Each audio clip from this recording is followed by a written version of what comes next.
বিশ্ববিদ্যালয়ের দাবিতে তিতুমির কলেজের শিক্ষার্থীদের বিক্ষোভ এবং অনশন চলছে। দাবি না মানা পর্যন্ত কর্মসূচি চালিয়ে যাওয়ার ঘোষণা দিয়েছে শিক্ষার্থীরা। কাল সড়ক এবং রেলপথের পাশাপাশি প্রয়োজনে বিমানবন্দর ঘেরাওয়েরও হুঁশিয়ারি দিয়েছেন তারা।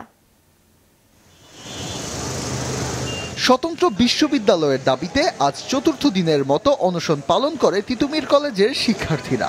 আমাদের অনশনটা চলছে মূলত 7 দফার ভিত্তিতে। তার মধ্যে প্রথম দাবি সেটা হচ্ছে তিতুমির বিশ্ববিদ্যালয়কে রাষ্ট্রীয় স্বীকৃতি দিয়ে ক্যালেন্ডার প্রকাশ করা। আরও যে সাপোর্টিভ প্রয়োজনগুলো দরকার সেগুলো হচ্ছে আমাদের বাকি 6টা দাবি। আমরা আপোষ করব না, আমরা সবসময় হচ্ছে শিক্ষা সিন্ডিকেটের বিপক্ষে। আমরা শিক্ষা সিন্ডিকেট ভেঙে দিতে চাই। ওনাদের মনোবল এতটাই দৃঢ় এখনো যে তারা বলছেন যে তারা হসপিটালেও যেতে চান না।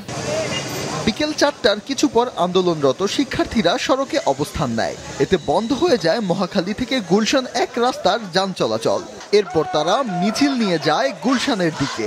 যান চলাচল বন্ধ থাকায় ভোগান্তিতে পড়েন গুলশান, বাড্ডা, মহাখালী ও তেজগাঁও অঞ্চলের চলাচলকারী মানুষ। আন্দোলনের জন্য গাড়ি ঘোড়া নাই লাগে আমরা কষ্ট করে হাঁটতে যাই। যারা আন্দোলন করতেছে অযৌক্তিক আন্দোলন, কোনো যৌক্তিক আন্দোলন না, ভুয়া আন্দোলন। এদিকে এক বিবৃতিতে শিক্ষা মন্ত্রণালয় জানিয়েছে সময় বেঁধে দিয়ে আন্দোলনের যৌক্তিকতা নেই। 7টি কলেজ নিয়ে পৃথক বিশ্ববিদ্যালয় গঠনের জন্য কাজ করছে কমিটি। এক্ষেত্রে তিতুমির কলেজের বিষয়টি বিশেষভাবে বিবেচনা করা হচ্ছে।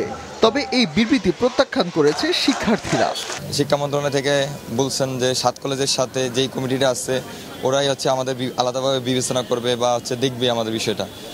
আমরা এরকম কথা বা এরকম আলোচনা সবসময় প্রত্যাখ্যান করে আসছি, কারণ আমরা পুরো নর্থ সিটি ব্লকেট কর্মসূচি দিয়ে রাখছি। এমন হতে পারে আমাদের যদি প্রয়োজন মনে করি বিমানবন্দর অবরোধ করব। দাবি না মানা পর্যন্ত কর্মসূচি চালিয়ে যাওয়ার ঘোষণা দিয়েছে আন্দোলনকারী শিক্ষার্থীরা। ফাহিয়ান হামিম, মাছরাঙা সংবাদ, ঢাকা।